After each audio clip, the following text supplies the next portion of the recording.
Hello and welcome to Neha ma'am online classes. Class 8 का हमारा second chapter चल रहा था लीनियर इक्वेशंस और मैंने आपको इसके प्रीवियस वीडियो में कैसे लीनियर इक्वेशंस सॉल्व करना है वो बताया था। आपकी 2.1 एक्सरसाइज हो गई थी और 2.2 एक्सरसाइज में आपके पास वर्ड प्रॉब्लम्स हैं।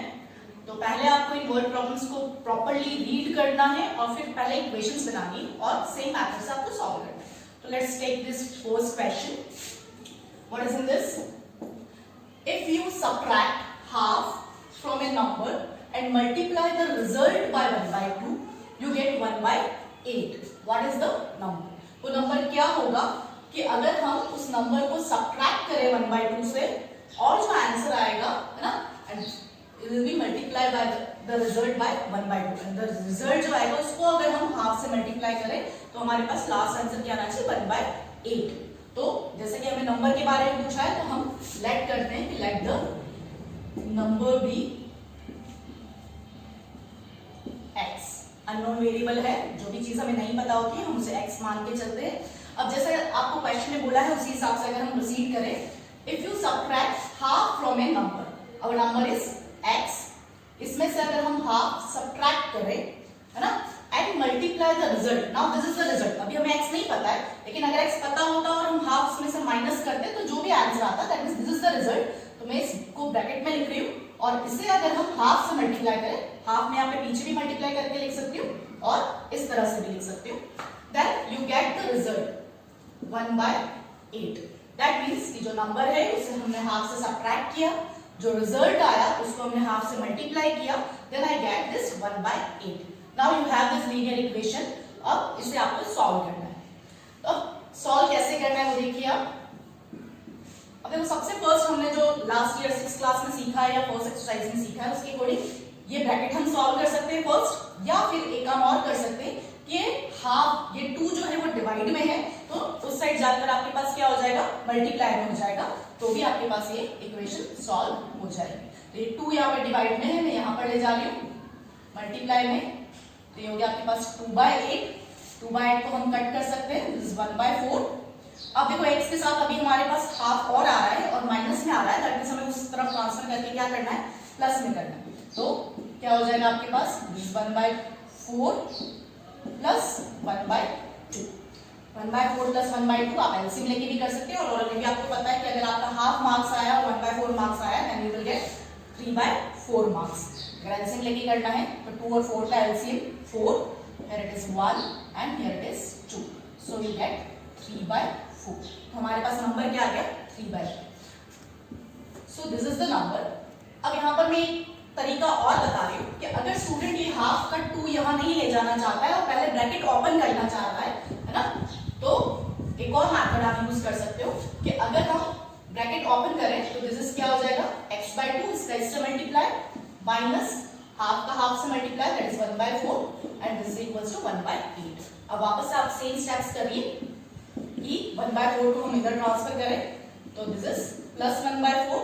Now solve this. अगर हम इसे सॉल्व करें तो 8 will be the LCM, this is 1 plus 2 और हो जाएगा आपके पास 3/8. अब इस 2 को हम यहाँ ट्रांसफर करेंगे तो हमारे पास आ जाएगा 3/8 इंटू 2 और इसको कट करें हम तो वी विल गेट दिस 3/4. तो आंसर आपके पास सेम ही आएगा, भले ये मेथड अडॉप्ट करो या फिर ये मेथड अडॉप्ट करो, ठीक है. But the main thing is कि अगर आपकी लीनियर इक्वेशन सही नहीं बनी है तो आपका आंसर करेक्ट नहीं आएगा. तो क्वेश्चन को ढंग से रीड कीजिए और फिर उसकी इक्वेशन प्रॉपर्ली बनाइए. Now I am moving with the question number 2. Now our second question is the perimeter of a rectangular swimming pool is 154 meter. It is given that कि किसी रेक्टेंगुलर स्विमिंग पूल का perimeter जो है आपका 154 meters है. If its length is 2 meters more than twice its breadth. This is the important statement. Its length is 2 meter more than twice its breadth. What are the length and breadth of the pool? देखो क्या बोला है कि जो breadth है आपकी उसके according compare करके लेंथ के बारे में बताया है कि length is 2 meter more than twice its breadth. अगर हम ब्रेडथ को x माने और उसका ट्वाइस करें तो क्या बन जाएगा हमारे पास 2x और उसमें भी 2 मीटर्स मोर दैट मींस +2 आपको लेना है तो आपके पास लेंथ आएगी. तो सबसे फर्स्ट हमें कंपेयर करने के हिसाब से एक वेरिएबल लेना है. तो let the breadth be x meter. यहाँ जरूरी नहीं है कि हम ब्रेड को ही x माने, आप लेंथ को भी x मान सकते हो, बट इजीली समझने के लिए ब्रेड को x मानेंगे तो जल्दी समझ में आ जाएगा आपको। This x meters and length, तो लेंथ कितनी हो जाएगी, देखो जो स्टेटमेंट दिया था, ट्वाइस इट्स ब्रेड, मतलब ब्रेड का ट्वाइस किया, एंड 2 मोर देन इट, और इसमें हमने 2 इंक्रीज किया ना। अब जो गिवन कंडीशन है जो आंसर के अकॉर्डिंग दिया है दैट इज 154, और ये क्या दिया है आपको, पैरामीटर किसका, रेक्टेंगल का, है ना, रेक्टेंगुलर स्विमिंग पूल है, तो आपको फार्मूला पता होना चाहिए पैरामीटर ऑफ रेक्टेंगल का, what is that, 2l + b। तो हमें बस यही वैल्यूज इसमें डालनी है लेंथ और ब्रेड्थ की। तो here parameter of rectangular swimming pool is given as 154 meters, और फॉर्मूले के अकॉर्डिंग होता है हमारे पास 2l + b, और ये क्या हो गया हमारे पास 154 meters। अब अगर यहाँ पर हम वैल्यूज डालें, our l is 2x + 2 and breadth is x and this is 150। बस ये सिंपल सी इक्वेशन बन गई, इसको आपको सॉल्व करना है। तो पहले मैं ब्रैकेट के अंदर सॉल्व जो हो रहा है वो कर रही हूँ। तो ये क्या हो गया, 2x + x is 3x + 2 = 154। अब सेम थिंग यहाँ पे आप ब्रैकेट ओपन भी कर सकते हो, 2 को यहाँ पर डिवाइड में भी ला सकते हो। 154 2 से डिवाइड हो रहा है, इसलिए मैं पहले 2 को उस साइड पर शिफ्ट कर रही हूँ। तो 3x + 2 that is 154/2, cancel out करें हम तो 77। Now you have simple equation 3x + 2 = 77। अब इसको आपको सॉल्व करना है, तो सिंपली 3x + 2 अगर हम इधर ले जाए तो 77 - 2 हो जाएगा आपके पास, so this will be equals to 75। Now x के साथ 3 आपका मल्टीप्लाई में है, तो हमें कहाँ ले जाना है, डिवाइड में, और डिवाइड किया हमने 3 को 75 से, यू विल गेट 25। अब ये अभी क्या निकला हमारे पास, x, और x क्या था, ब्रेड्थ, जबकि हमें ब्रेड्थ और लेंथ दोनों पूछी, तो हमें लेंथ भी फाइंड आउट करनी है ना। तो लेंथ क्या थी हमारे पास, ब्रेड्थ तो आ गई हमारे पास x थी जो कि 25 मीटर्स आ गई, एंड द लेंथ क्या है हमारे पास, 2x + 2 that means 2x, that is 2 × x, तो 2 × 25 + 2, तो 2 × 25 is 50 and +2 is 52 मीटर्स। तो आपकी लेंथ और ब्रेड्थ दोनों ही यहाँ पर आ गए। Question number 3. Now on question number 3 is the base of an isosceles triangle is 4/3 centimeter. Here it is an isosceles triangle is given. जिसकी base आपके पास 4/3 centimeters है. The perimeter of the triangle is 4 2/15 centimeters. What is the length of the either of the remaining equal sides? तो आपको पता है कि isosceles triangle क्या होता है ना? The triangle which have two sides equal. कि आपके पास सपोज ये दोनों साइड्स इक्वल है और इसे ही हम x मान के चल रहे हैं, इसकी लेंथ आपको निकालनी है, और जो बेस है आपके पास इस आइसोसेलेस ट्रायंगल का वो दिया है 4/3 centimeters, and the parameter of this triangle is given. तो जो इक्वेशन हमें फ्रेम करनी है वो पैरामीटर के अकॉर्डिंग ही होगी। तो let the equal sides be of x centimeters and the perimeter of triangle, perimeter is given as 4 2/15 centimeters. Now what is the perimeter of this isosceles triangle? या triangle का perimeter की बात करें तो sum of the all three sides is the perimeter of the triangle। तो हम ये यहाँ पर क्या करें, इस isosceles triangle की तीनों जो sides है उसका sum करें अगर हम, तो this is x plus 4/3 centimeters, that will be equals to 4 2/15। अब ये यहाँ पर मिक्स्ड फ्रैक्शन में दिया है, आप इसे इम्प्रॉपर फ्रैक्शन में कन्वर्ट कीजिए फर्स्ट। तो 50 4s are 60 and plus 2 is 62, तो 62/15 हो जाएगा यहाँ पर। Now solve this equation. यहाँ पर देखिए x and x plus x is 2x plus 4/3 equals to 62/15।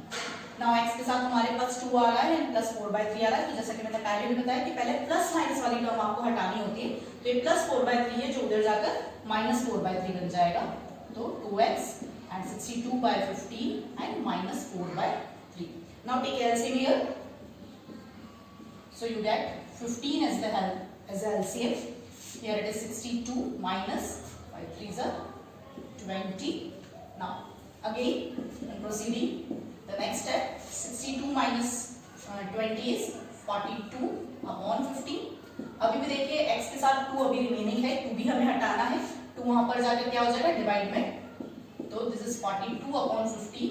अब स्टूडेंट्स को डिवाइड में लिखना नहीं आता है क्योंकि यहाँ पर ऑलरेडी ये टर्म डिवाइड में है, तो कुछ नहीं करना होता, सिंपली 15 डिवाइड में ऑलरेडी है, यहाँ पर साथ में आप 2 भी डाल दीजिए इनटू करके, तो ये 2 जो था वो डिवाइड में आ गया आपके पास. Now cancel out this 21, so x equals to 21 upon 15.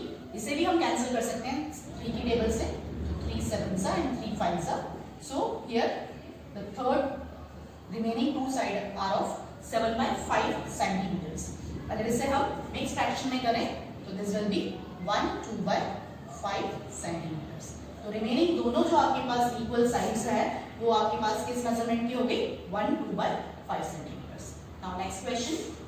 Now our question number 4 is very simple fraction. Sum of the two numbers is 95 and if one number exceeds the other by 50.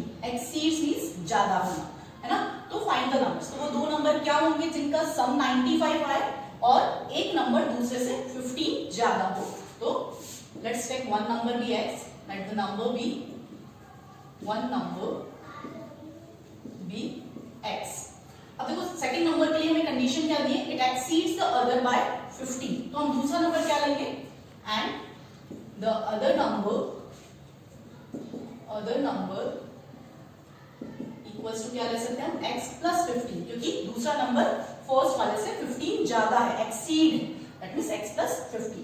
Now for the equation simple सी term दिया आपको कि sum of these two numbers is 95.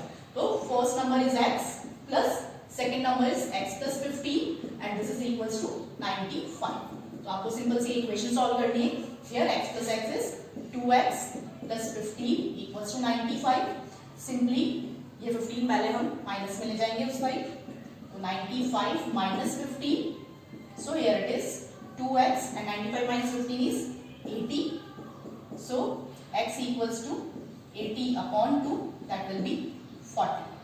तो हमारे पास x की जो value आ गई वो 40, मतलब कि फर्स्ट नंबर आपके पास x आ गया और हमें second number find the both the numbers, दोनों नंबर्स हमें निकालना है. तो नेक्स्ट नंबर क्या था हमारे पास, x plus 50, तो वो भी हमें फाइंड आउट करना है. तो 40 plus 50 that is 55. So the two numbers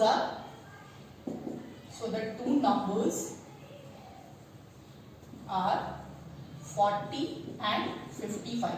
आप यहाँ पे इजीली देख भी सकते हो कि इन दोनों नंबर्स को अगर मैं प्लस करूं आई विल गेट दिस 95, और अगर 40 में 15 प्लस करें तो हमारे पास 55 भी आ जाएगा. दैट मींस हमारे आंसर्स क्या है, ये करेक्ट है. नाउ क्वेश्चन नंबर 5 भी इसी तरह से नंबर्स पर बेस्ड है. क्या है, थोड़ा सा चेंज किया है, इसमें रेशियो वाले टर्म गिवन है.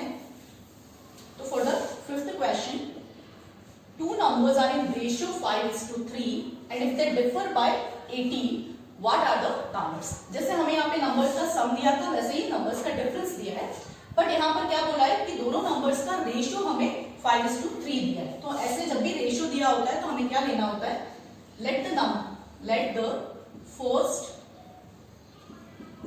number be 5x. जब भी रेशियो में दिया है तो एक को 5x मानेंगे and the other is 3x and the other number is 3x.